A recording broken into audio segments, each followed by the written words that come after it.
Welcome to the Surreal journey. Survival is number one, but giving up on finding Clark sounds a bit silly. She questioned, are we really just going to leave Clark behind? Brian sighed. We have no choice, time waits for no one. They needed to rush back to the lander, a 25-minute run. Worse, they still had no clue about Clark. She thought Clark wasn't worth the risk. Lee hesitated, doubts lingering, and went back to her room. Suddenly, a name popped into her head at Kevin. They seemed like a couple, but in the jumbled memories. Kevin's face appeared, lips moving to say, ouch. A terrifying thought began to bubble up. What if it wasn't Clark who killed everyone, but her? Lee spotted a drone camera in the warehouse talk about clouded judgment. She curiously opened it, seeing them as headless flies in the wasteland, searching for Brian's tags. They stumbled upon a massive device, and Kevin excitedly declared, it's all made by aliens. The entire atmosphere was alien designed, and under Brian's observation, there could be dozens, hundreds, or even more devices.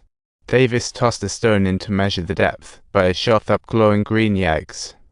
After it hit Davis' helmet, Lee immediately turned to Brian and asked, do you really know what's happening at this very moment?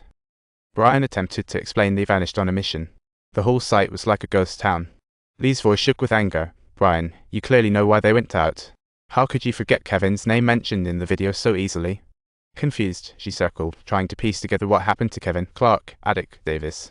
He almost lost it, while Brian always knew these calamities were lurking in the shadows. Brian's voice got totally interrupted. Lee was like a volcano ready to erupt, and Brian's face went as pale as a ghost. Lee painfully admitted she killed Kevin and Addick, but she just couldn't figure out why. The air froze instantly. Brian shifted from shock to fear, followed by keen alertness. He cautiously pressed Lee for what she meant, and Lee pleaded with him to uncover the truth. She told Brian that only when the effects of the memory racing pulse gradually diminished and their influence slowly faded away could she slowly start to recall bits and pieces of her memory. Maybe in another 2 hours, she'd get the full version. Brian's attitude suddenly hardened. He refused to believe her and insisted this wasn't the time for discussion. We have a common goal, right? We're fighting tooth and nail for one reason, to survive. This is where our destiny lies. This is all part of our noble and lofty mission, our relentless pursuit.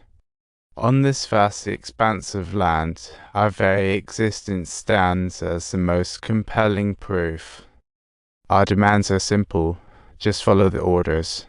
He asked Lee if she understood, and she shook her head, but her thoughts drifted into outer space. If he truly is the killer under some unknown force's influence, killing his own loved ones and friends, does he even deserve saving?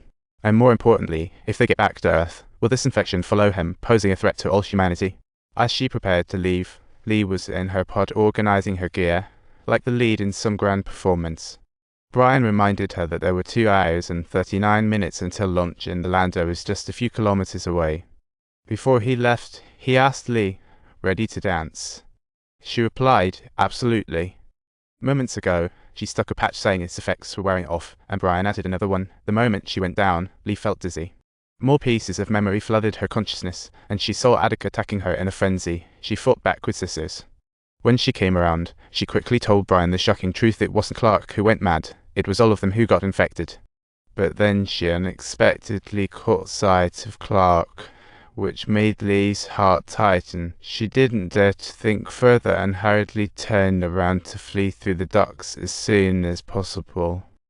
But inside, she discovered Brian's body. It appears he had been deceased for quite some time.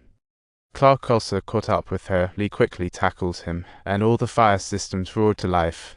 But as she made her escape, Lee slipped and tumbled into the restroom, where Clark just burst in.